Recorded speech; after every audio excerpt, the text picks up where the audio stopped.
everybody. Thank you for tuning in to Representative Dowling's Virtual Expo. I'm sitting here with Amy Wasco of Fayette County Behavioral Health. Amy, why don't you go ahead and introduce yourself? Tell us a little bit about your position at Behavioral Health. Sure. I am currently a program specialist with the administrative entity.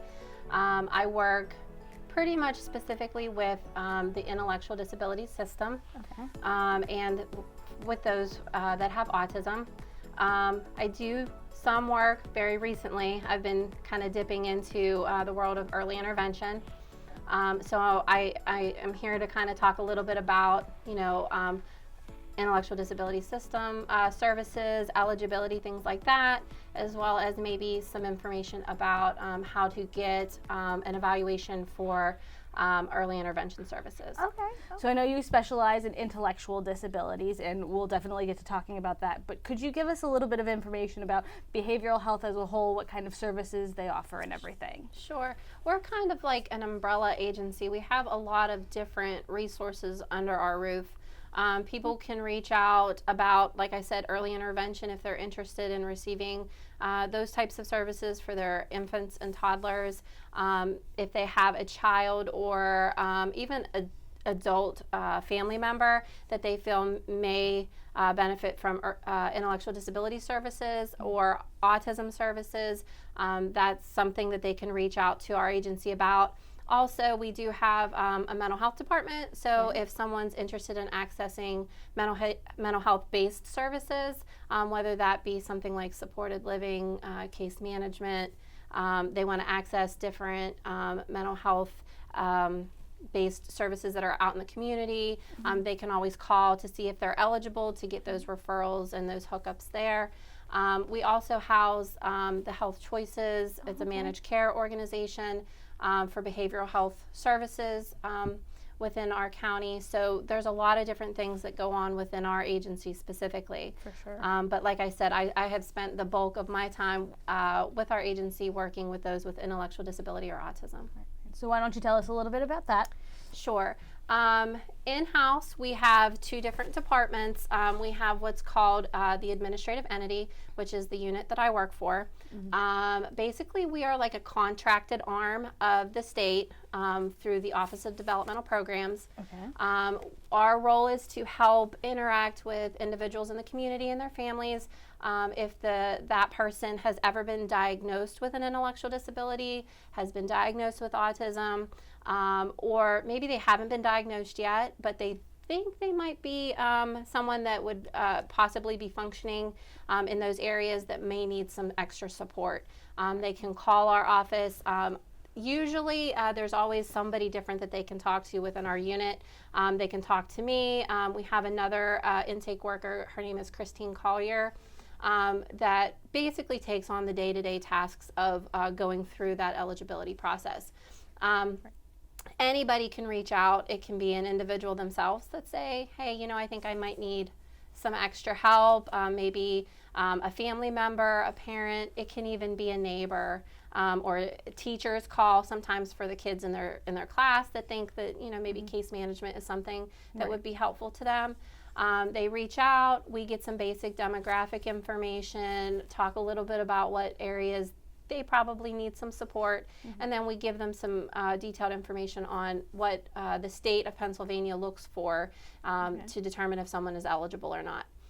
What that looks like, we would be asking them for copies of IQ testing that maybe they've had, because in order to confirm that you have an intellectual disability, you have to show that you've had a standardized IQ test with a full scale IQ of 70 or below, as well as having had a standardized adaptive assessment completed that would show us, hey, this person has a couple of areas of life where they need a lot of support to get things done.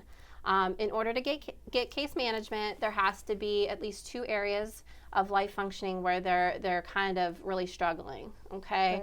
Right. If they want to access the different types of funding that we call waivers in the state of Pennsylvania, there has to be at least three or more areas where they're really struggling, and what they call a substantial deficit. Now, I could get into that, but that gets very confusing. So what I always suggest to families is, as long as you've had the appropriate tests completed, then we're able to review the scores and kind of let you know where you stand. In the last 3 years, the state of Pennsylvania has expanded eligibility to include not just those with an intellectual disability like we always had before, but now we are also able to consider those with an autism diagnosis as well. Their eligibility looks a little bit different. They still have to show documentation that verifies that they have the diagnosis first and foremost, but then that they also have to have the adaptive piece, because we have to know, are there some areas where you're really struggling, and the testing helps us to validate, what they're saying. They have to have 3 or more areas where they're really having a hard time and they need a great deal of support to function appropriately in the community and in their homes as well. And if we're able to confirm that, then what happens is they are assigned a supports coordinator. Okay, and that is the other department within our agency that does a lot with intellectual disability services. Essentially, they're called a supports coordinator, but I always tell the families that call, that's basically a case manager, because sometimes when you use different terms, it gets a little bit confusing because we have a lot of different terminology, I'm sure, within our system that gets confusing, and it is overwhelming to families. I've been doing this for a very, very long time, and for me it's easy, but for a lot of people that don't do this every day, some of the terms that we use are very confusing. I'm sure. Once they're found eligible, they are assigned a supports coordinator to come out, and they would develop a support plan. And in that support plan, they talk a lot about who they are and the dreams that they have for their life. They talk about the goals that they may have set for themselves, and where they want to be, and who they want to surround themselves with, and they really do get to make their life what they want it to be in their ISP. Sometimes that involves getting different services hooked up with them. And for those that come into services and have a case manager, initially that is usually their only ID service that they receive. We try to look out into the community to see, what other resources are out there that might meet those needs. And the supports coordinator's job is to locate all of those resources, and that can be a lot of things. That can be talking with insurance companies about in-home supports that they might be getting. It might be hooking them up with, contacts for energy assistance, or finding clothing resources and housing supplies. Hooking up, transportation for them, or, going to schools as a resource through their IEP process. When kids come into our system and they have an IEP, obviously there's a need for additional supports in the schools. And sometimes when you're a parent, as a parent, I know school's very complex, and trying to figure out the ins and the outs of getting a kid signed up for school and making sure that they're doing well is really tricky. And then to do that with a child that has a disability or multiple disabilities, that can be even more daunting, because you want them to be successful, but sometimes they need a little bit of extra support. Maybe it's a specialized classroom or an aide or adaptive equipment or something to that effect. And sometimes that's hard for parents to understand what the schools can and cannot do. And having a supports coordinator assigned to go to those meetings to help ease that process a little bit is really nice, I think, and super helpful for the parents and also for the kids, because they benefit, obviously. So they do all of those types of things. Also, they helped us to manage the statewide waiting list. Okay. Anybody that comes into our services and has case management, and they've identified, there's really nothing out in the community right now that really is going to meet the needs that this person has, but hey, we have these services within our system that would really do that. Unfortunately, as much as we would love to be able to meet everybody's needs, funding is funding, and sometimes it's scarce, but we do a really good job of meeting the needs of the people in Fayette County. I know that. And for those that maybe have a need and there isn't funding available, they do go on the waiting list. And how that waiting list works is If we've identified a need for service, we kind of see, how urgent is that need when it comes to health and safety, because health and safety obviously comes first all the time. Right. If we get funding available to give to someone and we say, hey, this person is really struggling right now and they're at risk of losing their home, or their caregiver is ill, there's a lot of things that we look at.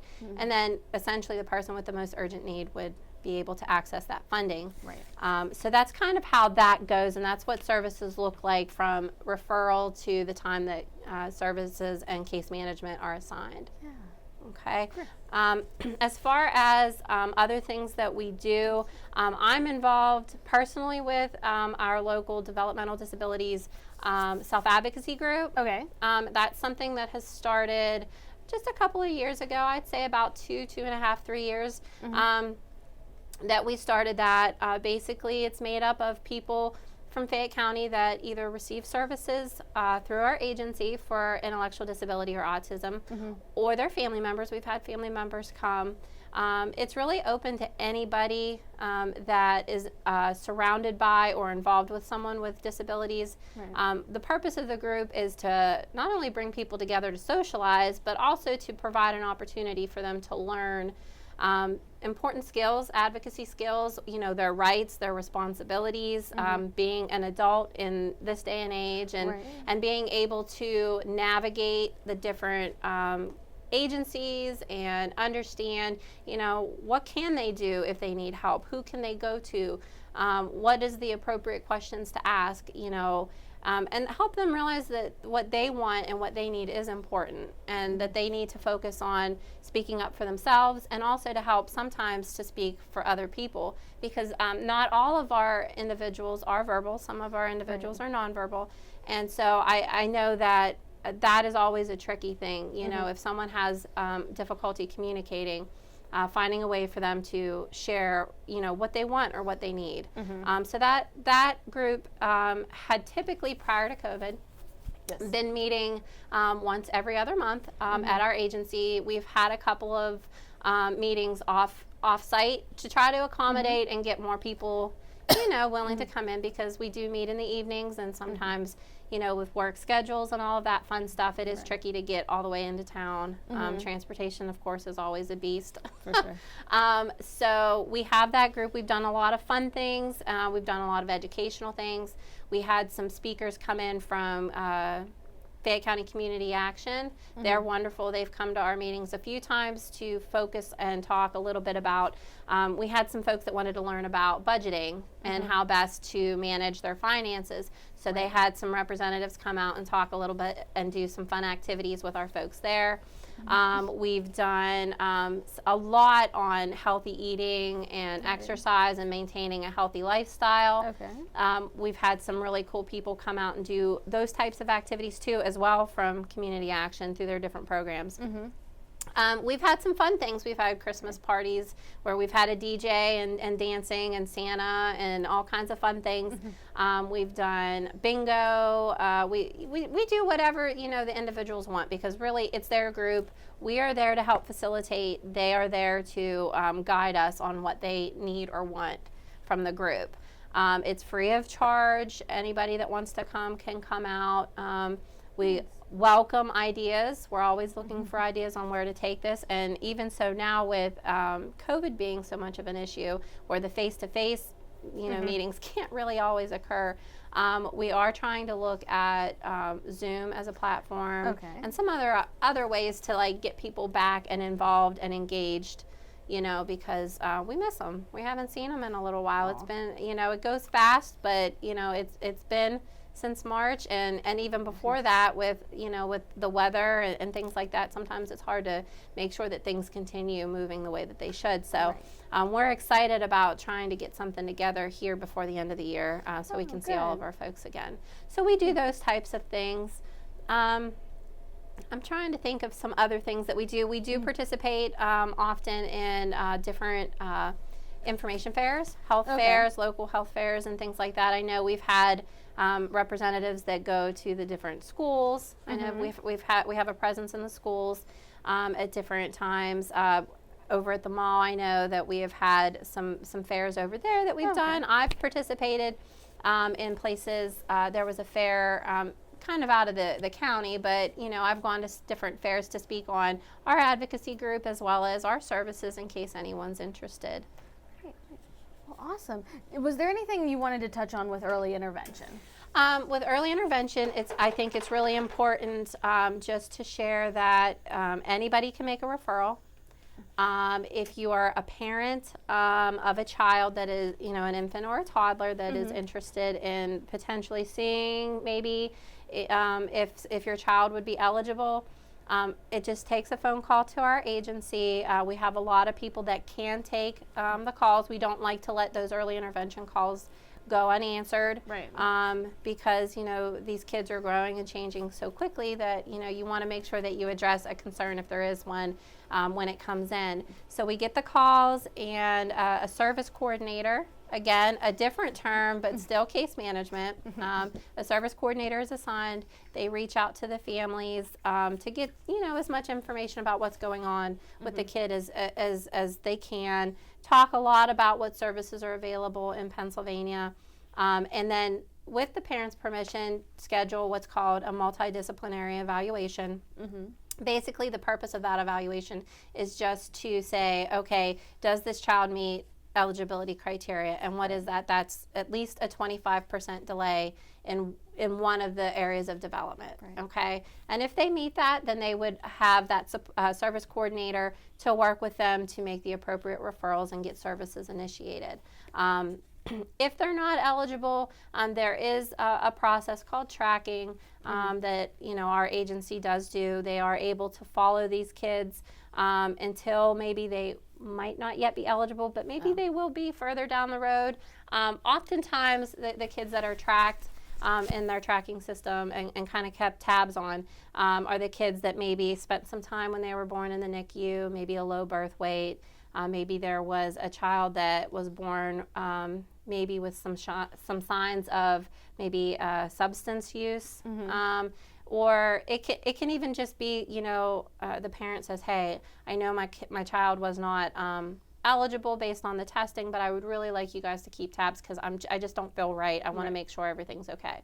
And then they're checked in with on a regular basis to see if maybe they are eligible and can access services at that point. But yeah, so it's never, the evaluation is not at any cost to the parents. So if you have a concern and you think maybe, oh, my little one is not developing the way maybe another child in the household had, or maybe other typically developing kids may be doing things, maybe they're not, reach out and see about getting an evaluation to see if any services are available for them to kind of help them out. So how could people get in contact with Behavioral Health if they wanted to reach out about either your programs or some of the other services that Behavioral Health offers? Well, I mean, we're all in the same building, so as long as you call the 724-430-1370, that's the main office number.